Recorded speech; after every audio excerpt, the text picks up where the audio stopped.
राजकारणामध्ये एक आठवड्याचा वेळ खूप मानला जातो, खूप मोठा मानला जातो। मात्र राजकारणातील प्रत्येक मिथक बदलणाऱ्या भाजपनं ही धारणाही बदलली आहे। निवडणुकीच्या निकालानंतर तब्बल 12 दिवसानंतर मुख्यमंत्री म्हणून देवेंद्र फडणवीस यांच्या नावावर शिक्कामोर्तब झालंय। गुरुवारी फडणवीस मुख्यमंत्री म्हणून शपथ घेणार आहेत। निकालानंतर सत्ता नाट्य कसं रंगलं बघूया।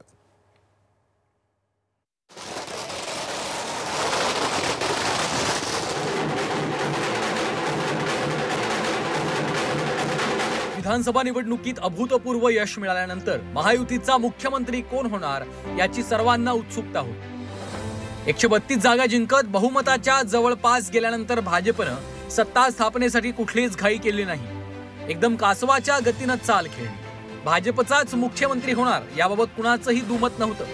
मात्र मुख्यमंत्री पद मिळवण्यासाठी कुठेही भाजपनं उतावळेपणा दाखवला नाही। 23 नोव्हेंबरला महायुतीला घवघवीत यश मिळालं। त्यानंतर दुपारपासून मुख्यमंत्री कोण होणार याची चर्चा सुरू झाली। निवडणुकीतल्या विजयाचा जल्लोष उतरल्यानंतर भाजपनं मौन व्रत धारण केलं।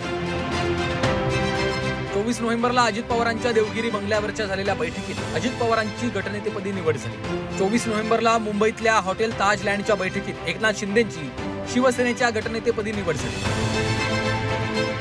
26 नोव्हेंबरला एकनाथ शिंदेंनी मुख्यमंत्री पदाचा राजीनामा दिला। तसंच हॉटेल ताज लँड्स मधल्या शिवसेनेच्या आमदारांना घरी जाण्यास सांगितलं। 26 नोव्हेंबरलाच राष्ट्रवादीनं देवेंद्र फडणवीस मुख्यमंत्री झाल्यास हरकत नसल्याचं जाहीर केलं। 27 नोव्हेंबर अर्थात निकालाच्या 4 दिवसांनंतर एकनाथ शिंदे माध्यमांच्या समोर आले।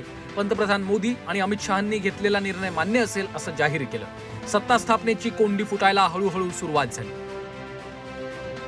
28 नोव्हेंबरला दिल्लीमध्ये केंद्रीय गृहमंत्री अमित शहांच्या निवासस्थानी महायुतीच्या तिन्ही प्रमुख नेत्यांसोबत झालेल्या बैठकीत खलबत झाली। बैठकीला एकनाथ शिंदे, देवेंद्र फडणवीस, अजित पवार यांच्यासह भाजपचे राष्ट्रीय अध्यक्ष जे.पी. नड्डा उपस्थित होते। निकालानंतर प्रत्येक बाजू भक्कम असताना निकालाच्या 5 दिवसांनंतर भाजपनं सरकार स्थापनेसाठी पहिल्यांदा पाऊल उचललं।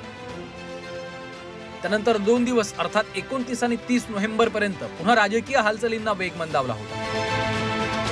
29 नोव्हेंबर दिल्लीहून परत आल्यानंतर एकनाथ शिंदे दरेगावात गेले आणि तिथंच उपचार घेतले। शिंदे गावी गेल्यानंतर एकनाथ शिंदे नाराज असल्याच्या चर्चा रंगल्या। यावेळी भाजप आणि देवेंद्र फडणवीसांनी शांत राहणं पसंत केलं। 30 नोव्हेंबरला अचानक भाजप प्रदेशाध्यक्ष चंद्रशेखर बावनकुळेंनी नव्या सरकारचा शपथविधी 5 डिसेंबरला होणार असल्याचं जाहीर केलं। मात्र मुख्यमंत्री कोण होणार हा पहिल्या दिवसांपासून असलेला सस्पेन्स कायम होता। एकनाथ शिंदे 1 डिसेंबर रोजी 4 वाजता दरेगावातून ठाण्याला परतले। 2 डिसेंबरला भाजपकडनं महाराष्ट्रासाठी केंद्रीय निरीक्षकांची घोषणा करण्यात आली। अखेर 3 डिसेंबर रोजी एकनाथ शिंदे संध्याकाळी मुंबईतल्या वर्षा निवासस्थानी पोहोचले। त्यानंतर शिंदेंना भेटण्यासाठी फडणवीस पोहोचले। 4 डिसेंबर रोजी भाजपच्या विधिमंडळ गटनेतेपदी देवेंद्र फडणवीसांच्या नावावर शिक्कामोर्तब झालं। निकाल लागल्यानंतर 12 दिवसांच्या कालावधीत महायुतीच्या विजयाचा शिल्पकार म्हणून एकनाथ शिंदेंकडे पाहिले जात होतं। मात्र भाजपनं कासवाच्या गतीनं हे नरेटिव्ह संपूर्णपणे बदलून टाकलं।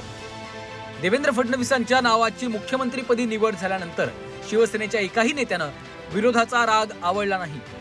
एकनाथ शिंदे किंवा शिवसेनेच्या नेत्यांची नाराजी दिसून येत नाही। आता मुख्यमंत्री पदासाठी दावेदार असणारे शिंदे यांचं नाव उपमुख्यमंत्री पदासाठी चर्चेत आलंय। निकालानंतर 12 दिवसांच्या कालावधीत अगदी नियोजनपूर्वक भाजपचाच मुख्यमंत्री होणार असल्याचा स्पष्ट संदेश पोहोचला आणि देवाभाऊ पुन्हा एकदा आले। ब्युरो रिपोर्ट, झी 24 तास, मुंबई।